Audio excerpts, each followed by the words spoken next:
Zen Buddhism and Nestorianism. Flower Sermon. Once in ancient times, clouds were gathering, at Mount Grdhrakuta, to listen to the preaching of Buddha. However, he did not speak a word, and just held up a golden lotus flower, twirled it, and showed it to the assemblage. At this, they all remained silent. Only his best pupil Kashyapa broke into a smile. Buddha said, "I have the fundamental truth, which could not be expressed in words and letters. Now, I entrust Mahakashyapa with this." Woman Huikai, who wrote Wumengwen, the Gateless Barrier, an analects of koan. Koans are subjects, which Zen masters give their students in the meditation hall, during the Sung dynasty in China, commented. If at that time, all those attending had smiled, or Kashyapa had not smiled, how would Buddha do, and how would the fundamental truth have been transmitted? This time, let us contemplate the Buddha's transmission of the heart seal, and Jesus' baptism with the Holy Spirit. Zeal for your house will consume me. After being testified by John at Bethany, a small village, just outside of Jerusalem, Jesus went back to Galilee, and stayed for a few days. When it was almost time for the Jewish Passover, Jesus went up to Jerusalem. In the temple courts, he made a whip out of cords, and drove all the merchants from the temple area. His disciples seem to have been stunned by the violent behavior of Jesus, who was driving out the sheep and cattle for sacrifice, and overturning tables of the money changers.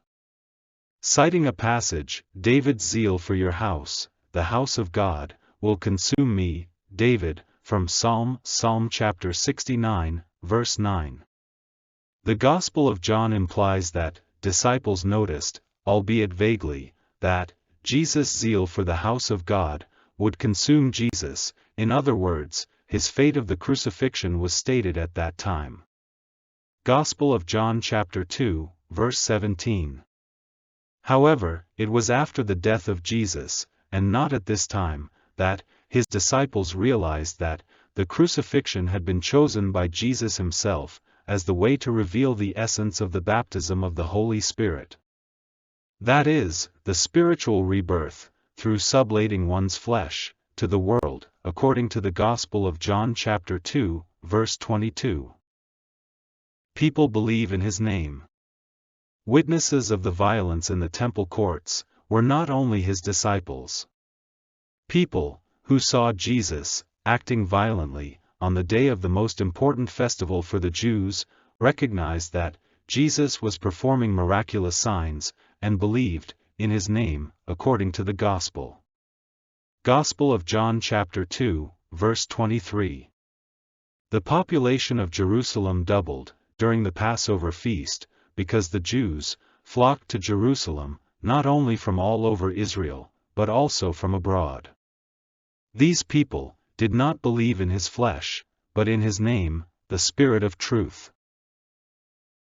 Secret of the baptism of the Holy Spirit.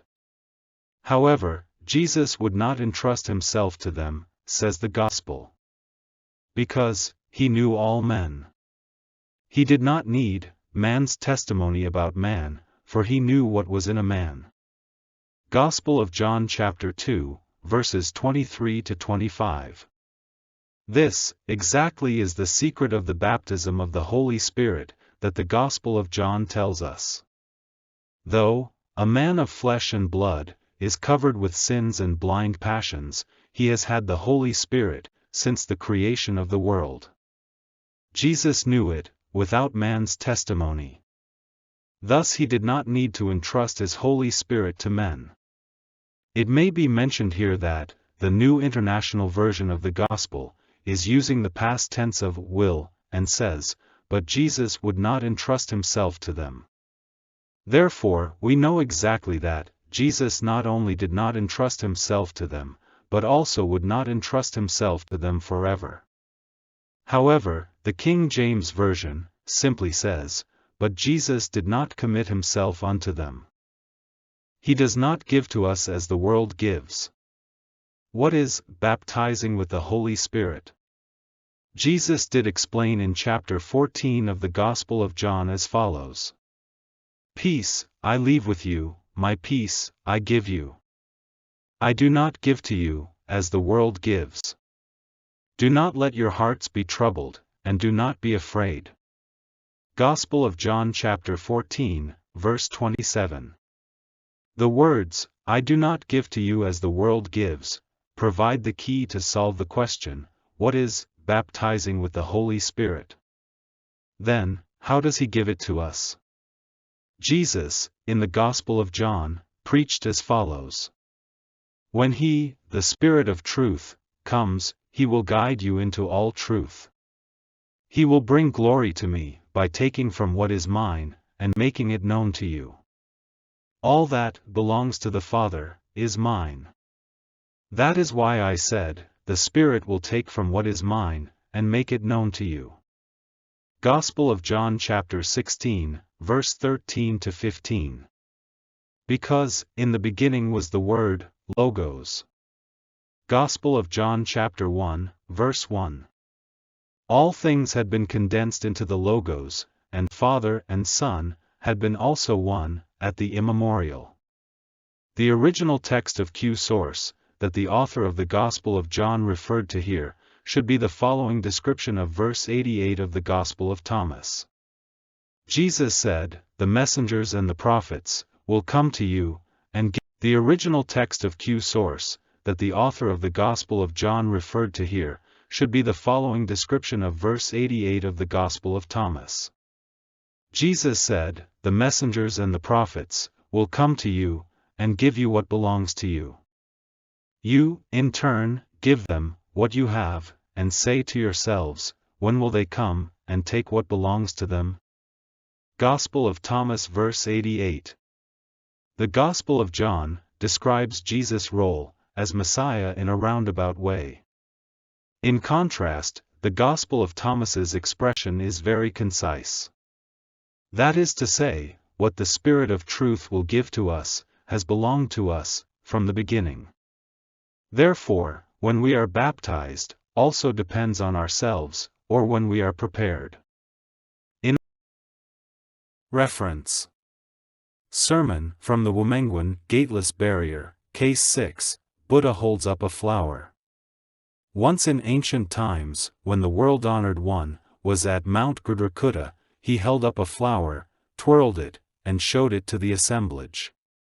At this, they all remained silent. Only the venerable Kashyapa broke into a smile. The world-honored one said, I have the eye treasury of the true Dharma, the marvelous mind of Nirvana, the true form of no form, the subtle gate of the Dharma. It does not depend on letters, being specially transmitted outside all teachings. Now I entrust Mahakashyapa with this. Woman's Commentary. The golden-faced Gautama insolently suppressed noble people, and made them lowly. He sells dog's flesh, under the label of sheep's head. I thought, there should be something of particular merit in it. If at that time, however, all those attending had smiled, how would the eye treasury of the true Dharma have been transmitted? Or, if Kashyapa had not smiled, how would he have been entrusted with it? If you say that, the eye treasury of the true Dharma can be transmitted, then that is as if the golden-faced old man is swindling country people at the town gate. If you say, it cannot be transmitted, then why did Buddha say, he entrusted only Kashyapa with it? Verse. In handling a flower. The tail of the snake already manifested itself. Kashyapa breaks into a smile. Nobody on earth, or in heaven, knows what to do.